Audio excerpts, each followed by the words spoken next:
Olá, turma. Essa é a aula 2 de História da Ásia na época moderna. Na aula de hoje, a gente vai definir o nosso objeto de estudo desse curso, né?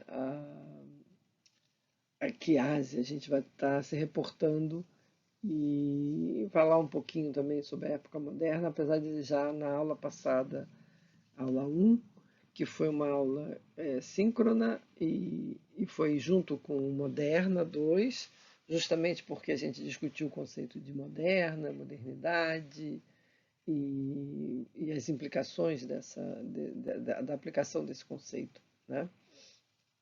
Então, hoje a gente vai falar mais de um recorte geográfico, explicar por que a gente vai falar no curso apenas sobre Índia, China e Japão, e mostrar para vocês quais são as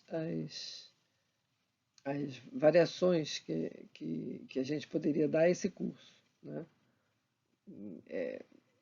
Humanamente possível falar da Ásia toda, né? Então a gente tem que fazer escolhas, tem que fazer recortes. E, portanto, por isso que a gente vai falar para vocês sobre essas coisas, né? Lembrando sempre que essa aula vocês podem assistir a hora que vocês quiserem, porque vai estar publicada no YouTube, vocês têm um link na sala do ABA, mas as dúvidas dessa aula e das leituras que vocês vão desenvolver nessa aula serão sempre tiradas às quartas-feiras, e nós marcamos na primeira aula que seria no horário de 19h15 até às 20 horas, né? As dúvidas das aulas e dos textos de História da Ásia na época moderna. Tá bem? Eu vou lembrar sempre isso em toda a aula para vocês ficarem atentos e para não fazer confusão com quem só faz uma disciplina, né?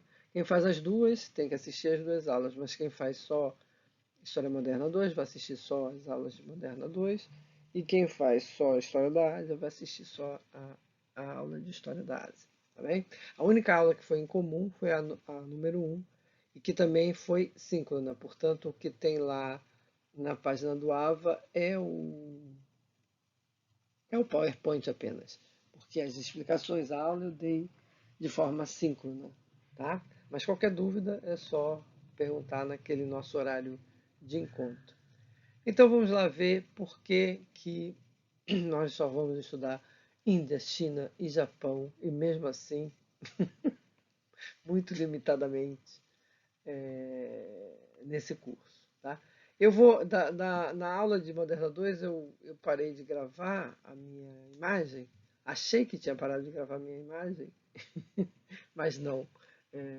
Na verdade, eu fiz alguma coisa errada e a imagem continuou.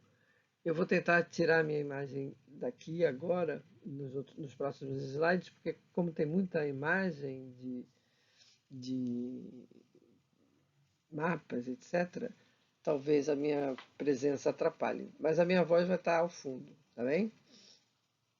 Então vamos lá. Deixa eu fechar minha câmera aqui.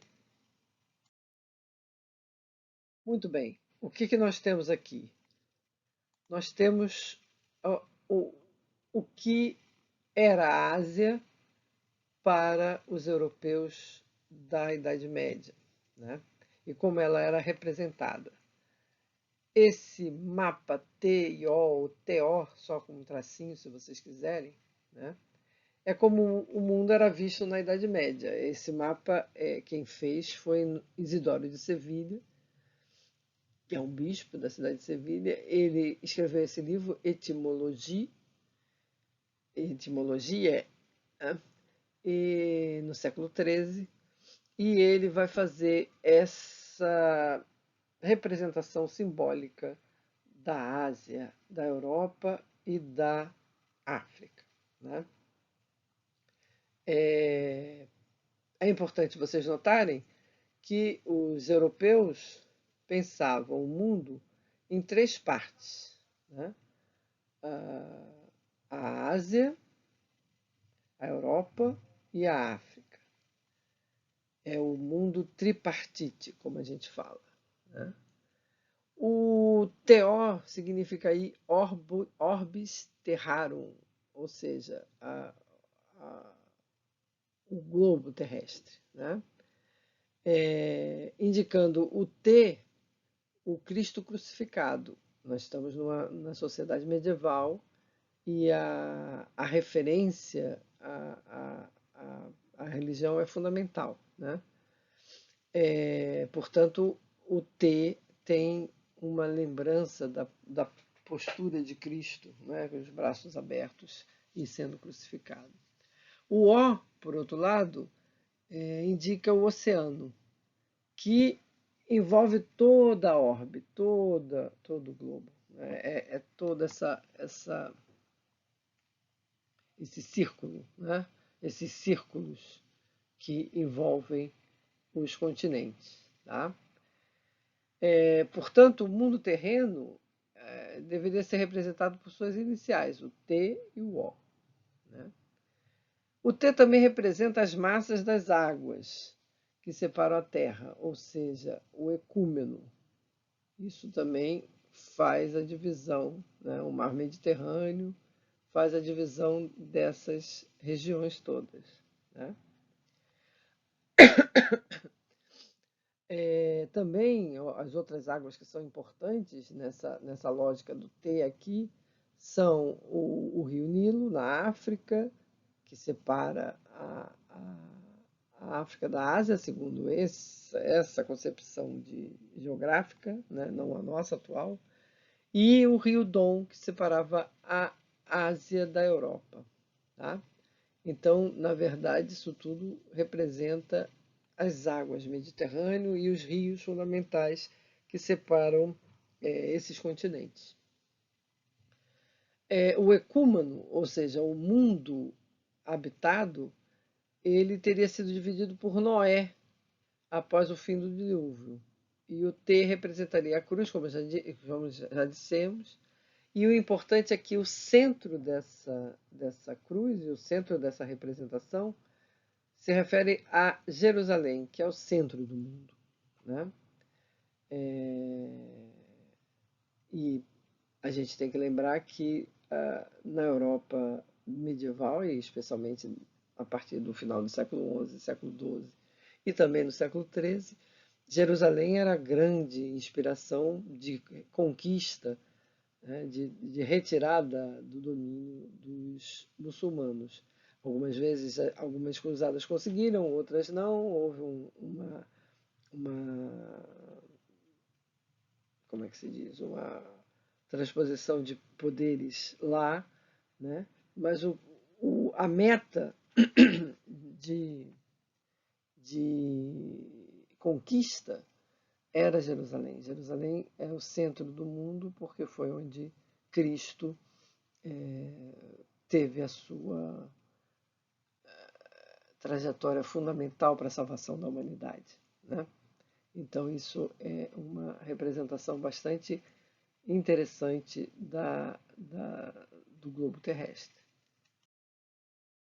Aqui a gente tem um outro mapa TO, que é um pouco mais antigo do que o do Isidoro de Sevilha. Eu não consegui descobrir a autoria, mas achei muito interessante trazer aqui, apenas para a gente entender que há elementos aqui muito fortes, talvez não tão elaborados quanto o TO do Isidoro de Sevilha, mas aqui é interessante a gente ver uma relação que os europeus da Idade Média vão fazer muito em relação à Ásia. A Ásia seria, segundo a tradição, né, medieval, o lugar, o local do paraíso, do Jardim do Éden. Né? O Sol nasce a leste, portanto, o paraíso seria nessa região, na Ásia. Inclusive, a gente pode ver Adão e Eva lá no alto dessa representação, né? Com as mãozinhas escondendo as suas vergonhas, que é uma imagem muito poderosa do pecado capital, né? Não, desculpe, do pecado original, não capital, original. É, e temos uma série de outras referências que não dão para ler. Eu tentei fazer uma leitura, mas não consegui. A única coisa mais ou menos óbvia é a figura de Adão e Eva e a figura dos rios, né? Também estão bem representados aqui nesse mapa. Mas é apenas para vocês perceberem que essa era uma concepção medieval, né? E a América, por exemplo, não era sequer imaginada nessa representação, né? Às vezes havia algumas referências a uma ilha, que seria a Ilha Brasil, que estaria no Atlântico, não se sabia muito bem onde, mas de qualquer forma não era considerado um outro continente, com certeza, ainda, né? Esse mapa aqui é incrivelmente interessante, né? Esse mapa chama-se Mapa de Cantino. Ele é de 1502. Cantino por quê? Porque foi o italiano que encomendou essa representação do mundo, né? É um mapa mundi, é um planisfério. Você achata o globo terrestre e coloca num plano, né? Daí alguns terraplanistas acharem que essa é a maneira de ver corretamente o mundo, deve ser por isso. É inacreditável que alguém ainda acredite atualmente que a Terra é plana e não um globo, né? É inacreditável. Bom, é, esse mapa é muito desconcertante, porque se vocês repararem, em 1502 é recentíssimo em relação, por exemplo, à descoberta do Brasil, né? É claro que os portugueses, desde 1415, já estão fazendo a sua expansão ao longo da costa africana, daí a África está tão bem definida, né? A costa africana muito bem definida aqui, né? E mesmo a passagem para o Oriente aqui nem tanto, né? Que já não é tão bem desenhado. Se bem que tem aqui o chifre da África, o Mar Vermelho, daí a tintura avermelhada aqui do mapa, né? A Índia, no seu contorno básico, é claro que é desproporcional, mas de qualquer forma o desenho está aí, bem feito, né? E o Extremo Oriente, meio desconhecido, meio ainda por desvendar, mas já percebido com a Malásia, com a Indonésia, uma ideia geral do que é a China, talvez uma ideia bem vaga do que é o Japão, mas de qualquer forma é muito impressionante, né, a definição desse desenho.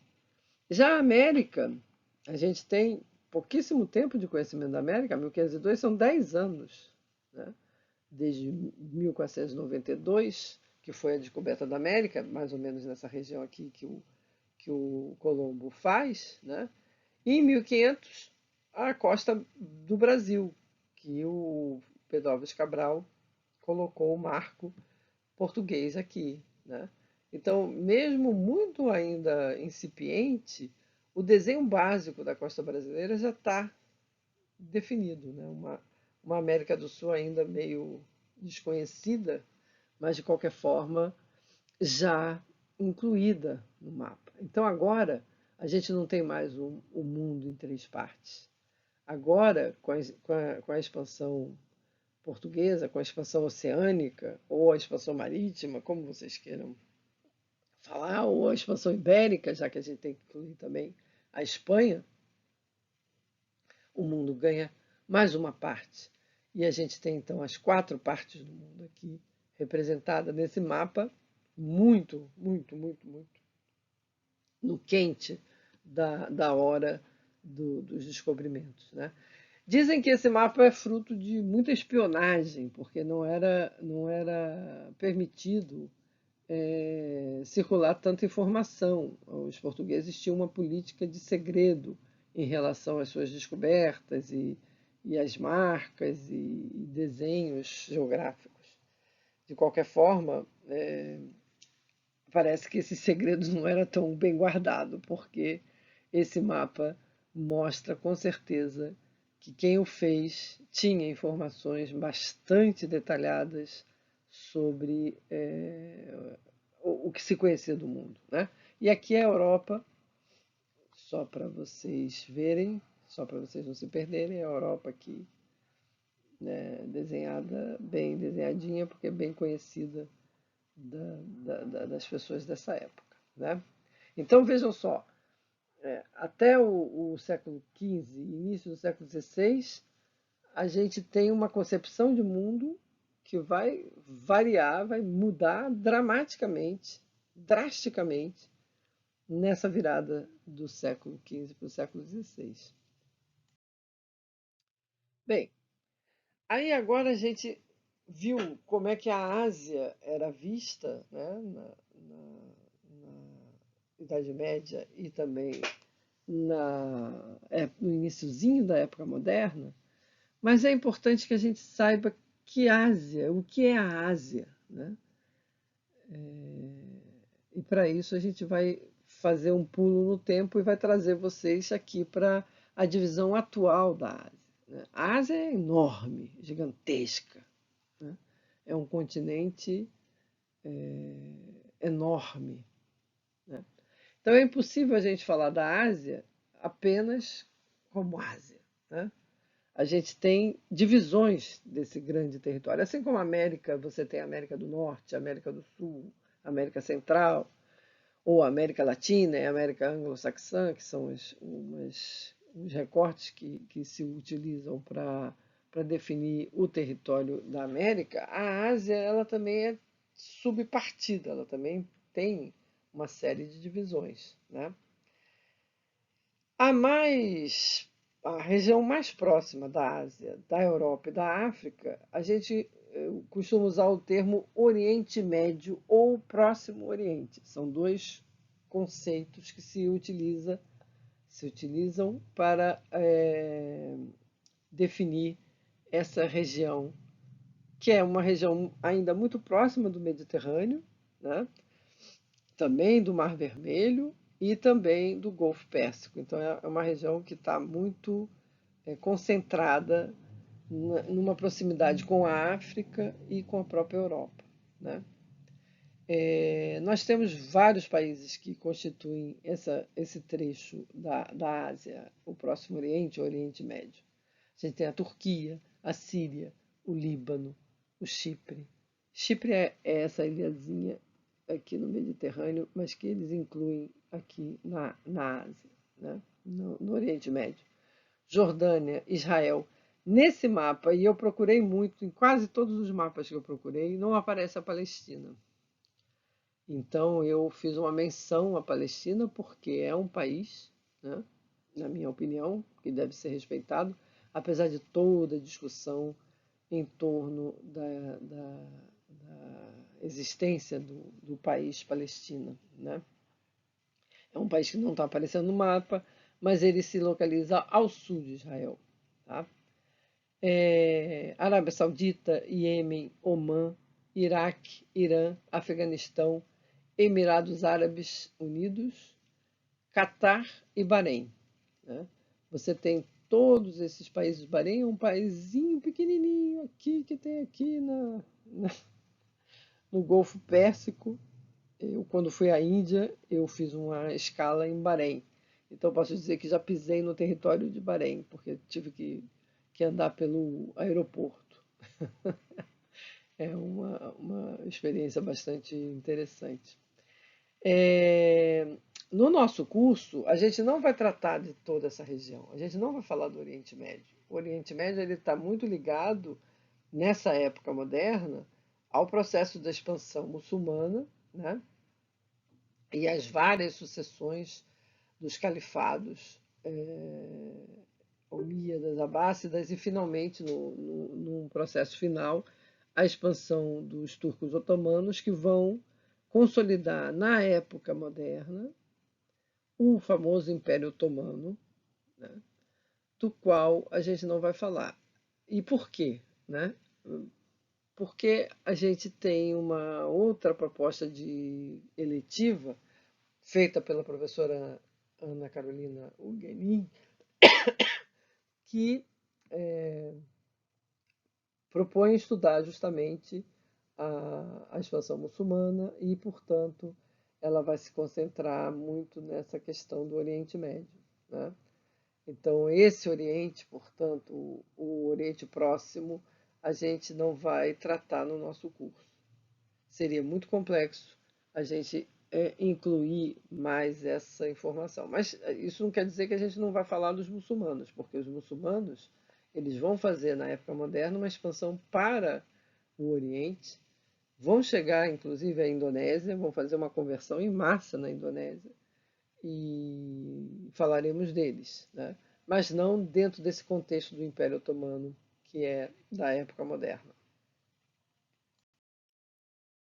Uma outra região, uma outra sub-região importante da Ásia é a Ásia Meridional ou Ásia do Sul, como é também definida, né?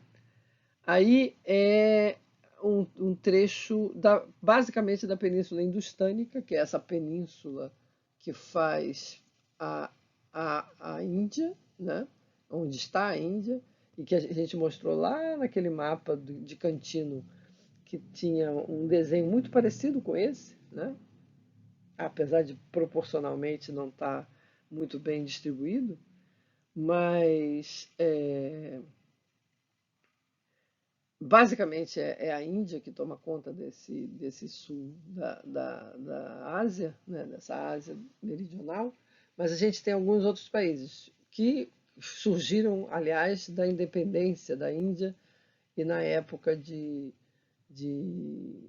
redefinição dos domínios dessa região, depois que eles estavam sob o domínio inglês, lá no início do século XX. Né?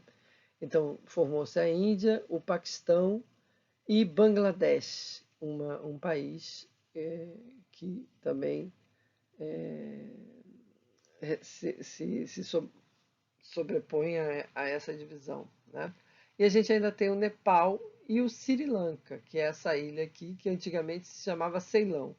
Nas fontes portuguesas, a gente vai sempre ler a palavra Ceilão para se referir a essa região aqui, a essa ilha, que é um país que chama Sri Lanka atualmente. Né? Então, só para vocês terem uma ideia, se a gente fosse estudar, tivesse que estudar as histórias de todos esses países, esqueci de falar do Butão também, né? Que é esse pequeno paizinho aqui, pertinho do Nepal. A gente teria uma quantidade absurda de coisas para contar. Então a gente vai se concentrar na Índia, tá? Não vamos falar muito dessas outras regiões. Talvez um pouco mais sobre Sri Lanka, porque as conexões entre a Índia e o Sri Lanka são muito intensas, né? E a presença europeia aqui foi muito forte. Tanto que a capital do Sri Lanka, olha, o nome da cidade é Colombo, né? Curiosamente. Uma outra região, uma outra sub-região da Ásia é o Sudeste Asiático. Né? Vocês percebem que a gente está andando, né? A gente veio daqui, do Oriente Médio, está andando aqui para o sul, agora o Sudeste, né? E a gente vai chegar no que a gente chama depois de Extremo Oriente. O Sudeste Asiático, ele é formado por todos esses países, muitos ainda enraizados em ilhas, em arquipélagos, né? E nós temos o Mianmar, a Tailândia, o Laos, o Vietnã, o Camboja, a Malásia, a Indonésia, que são essas ilhas todas aqui, até essa ilha aqui, que faz parte de uma ilha maior, cujo outro lado, vocês estão vendo aqui uma fronteira bem artificial, né? Uma reta, porque aqui, daqui para mais Oriente, você não tem mais a Ásia do Sudeste, você tem a Oceania, porque aqui é Papua Nova Guiné, tá? aqui Indonésia e Papua Nova Guiné. Papua Nova Guiné já pertence à Oceania, não pertence ao Sudeste Asiático. A definição territorial disso é muito complexa, né? E a gente tem apenas que reproduzir a lógica dos geógrafos. A gente tem também as Filipinas incluídas nessa região, nessa sub-região que a gente está chamando de Sudeste Asiático. Também é uma quantidade de informações e de histórias enorme, né? Que a gente não poderia dar conta num curso de 16 aulas síncronas ou assíncronas, ou sei lá quantas, como a gente está dividindo o nosso curso remotamente falando, né? Então, é só para vocês terem uma ideia da, da grandeza das histórias que podem ser vislumbradas aqui nessas regiões todas, tá? Por último, o último território, a última sub-região que a gente vai analisar da divisão atual da Ásia é o Extremo Oriente, né? O Extremo Oriente ele é composto pelos países da China, que domina gigantescamente esse território, né? A Mongólia, mais ao norte da China, Taiwan ou Formosa, que é uma ilhazinha que durante a época da, da Revolução Chinesa comunista se separou e se alinhou ao bloco capitalista dentro do contexto da Guerra Fria, né, no século XX. A Coreia do Norte e a Coreia do Sul também, por conta da Guerra Fria, houve uma guerra nessa região logo após a Segunda Guerra Mundial e criou-se uma divisão dentro da Península Coreana, no paralelo 38, que ao norte você tem a Coreia do Norte, de inspiração comunista, né? E ao sul você tem um país que é alinhado ao capitalismo, ao bloco capitalista, né? Isso também é uma interferência muito grande da história razoavelmente recente da humanidade, né? O Japão, que todas essas semanas ficaram muito conscientes da sua existência e da questão do fuso horário, porque ele é bem extremo oriente mesmo, né? Que é um arquipélago, né? E também a gente tem que considerar no Extremo Oriente a Rússia, porque a Rússia é um país gigantesco que tem dos seus domínios tanto na Europa quanto na Ásia, né? E nessa região aqui da Sibéria, ela é considerada uma região do Extremo Oriente. Então, eu faço parte de um grupo de pesquisa que chama Visões da Ásia, e também estou ligada a um outro grupo que é a LADA, que é a Associação Latino-Americana de Estudos Afroasiáticos, de Ásia e África. E semana passada a gente teve um congresso lá no Equador, em Quito, foi remoto, ninguém foi lá na cidade. E na mesa que eu participei, tinha uma professora que falava sobre a colonização russa da Sibéria, dentro dessa lógica de trabalharmos com histórias orientais, né? E aí ela contou como é que a Sibéria vai sendo assimilada pelos russos, aqueles povos todos que existiam naquela região, eram muitos povos nômades, né, que foram sendo assimilados gradativamente por uma expansão russa nessa região. Então, mesmo quando a gente fez a nossa escolha de estudar China, Japão e Índia, a gente fez também recortes nessas sub-regiões, né? A gente não escolheu estudar todos os países, seria impossível, como vocês podem ver. É uma quantidade absurda de culturas, de histórias diferentes, né? É importante a gente entender por que a gente escolheu esses 3 países, né? E, e a explicação mais simples é que são os grandes centros que vão entrar em contato com a Europa, né? E nisso a gente cai numa discussão que é uma discussão que a gente já estava levando na aula passada, né? De uma visão eurocêntrica. O nosso curso ele não escapa dessa armadilha, né? A gente tem uma visão eurocêntrica, com certeza. A minha aula hoje, por exemplo, ela falou de uma percepção do que era o mundo a partir da visão dos europeus. Eu não falei do o que era o mundo a partir da visão dos indianos, ou dos chineses, ou dos japoneses. A gente vai fazer isso, né, quando a gente falar de cada uma dessas culturas. Mas a gente tem que assumir que nós somos herdeiros de uma tradição eurocêntrica. Então, por mais que a gente seja crítico dessa abordagem, a gente, em geral, acaba caindo nessa perspectiva, né? É, Uma outra coisa que é importante da gente estudar, mas isso a gente vai fazer na próxima aula, é justamente a gente pensar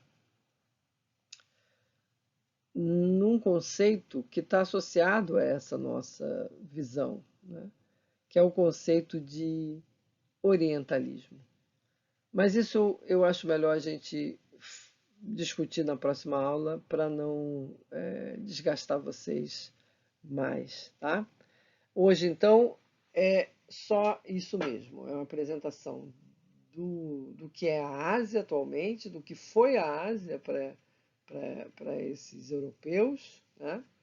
E por que que nós escolhemos apenas 3 países dessa região. Agora, são 3 países, por exemplo, a Índia e a China têm uma história milenar, né?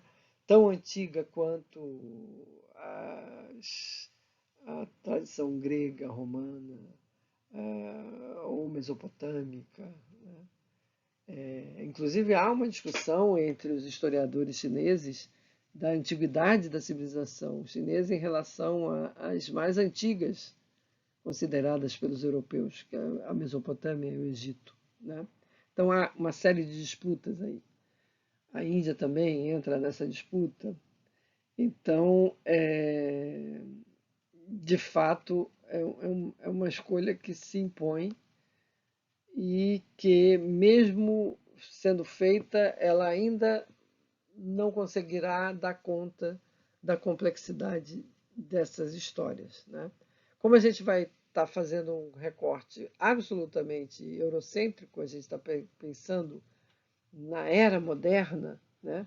Ou seja, a gente está pensando dos séculos XV a século XVIII, a gente não vai poder também falar demais sobre os períodos anteriores dessas culturas, né? Dessas civilizações, a indiana, a chinesa e a japonesa. É claro que para a gente entender algumas coisas, a gente vai ter que fazer algumas visitas a essa antiguidade desses países, né? Para a gente entender o que é o hinduísmo, para a gente entender o que é o budismo, para a gente entender o que é o confucionismo, ou outras manifestações religiosas dessa natureza, a gente vai precisar recuar um pouco. E a, a antiguidade desses países vai ter que aparecer. Mas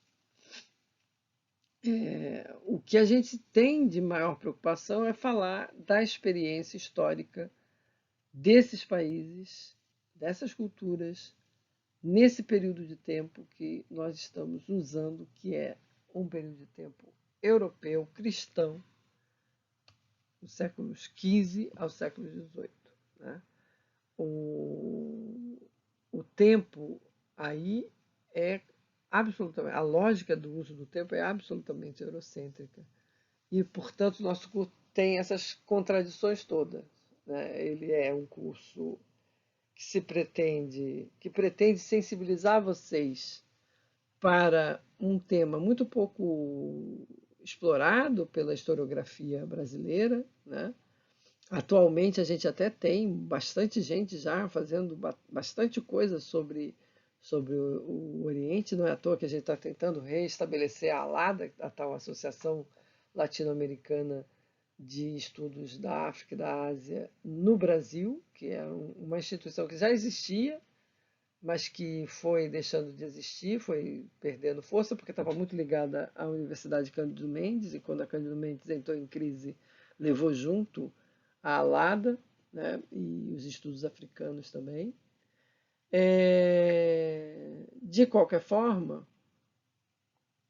já há uma grande quantidade de pessoas fazendo estudos sobre a Ásia numa perspectiva de historiadores brasileiros. Então a gente tem André Doré, por exemplo, lá da Universidade Federal do Paraná. A gente tem o Rômulo Erhard, que agora está na Alemanha, mas ele fez toda a formação dele no Japão, mestrado e doutorado. Até a graduação ele pegou um pedacinho, porque ele fez uma espécie de estágio lá, mas acabou a graduação aqui. Depois ele fez mestrado e doutorado no Japão. Muita gente trabalhando com história do Japão, muita gente trabalhando com história da China, muita gente trabalhando com história da Índia. E aí vocês vão me perguntar, mas como, professor, essas pessoas conseguem trabalhar com essas regiões, né? Que fontes elas vão usar? Bem, aí tem duas tendências, né? Tem um grupo de historiadores brasileiros que tem, jovens, muito jovens, que tem explorado a questão de aprender as línguas desses países, né? As línguas e as escritas. Então, existe um grupo de jovens que sabem ler em japonês, sabem ler em sânscrito, sabem ler o mandarim e outras escritas chinesas, e até gente trabalha com a Coreia, com o Vietnã também, agora com a Coreia, com essa moda da Coreia, do K-pop. Tem muita gente também começando a estudar Coreia e aprendendo coreano. Conheci outro dia uma moça que ia morar, ganhou uma bolsa e vai morar na Coreia e vai aprender coreano para poder estudar as fontes locais, ou seja, as fontes dos coreanos, dos japoneses, dos chineses, dos indianos e assim por diante. E isso é uma experiência bem interessante, apesar de muito trabalhosa, né? Porque são línguas muito difíceis, muito distantes da tradição latina e, portanto, não é fácil. O Rômulo Erhard, por exemplo, ele já escreve, já fala, já lê, inclusive um japonês do século XVI, do século XVII. Então, ele pode fazer uma história da perspectiva das fontes chinesas, né? E isso é muito interessante, porque ele também pode ler as outras fontes. Que outras fontes? Especialmente as fontes portuguesas, né? Você tem uma quantidade muito grande de fontes, desculpa, muito grande de fontes de Portugal sobre todas essas regiões, não só das autoridades portuguesas,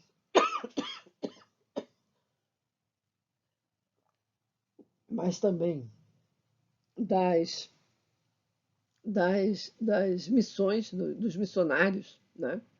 De várias ordens religiosas, os jesuítas, especialmente os jesuítas, mas também os franciscanos, os agostinianos e várias outras ordens que se envolveram numa tentativa, num esforço de missionação, de conversão desses povos no Oriente, né?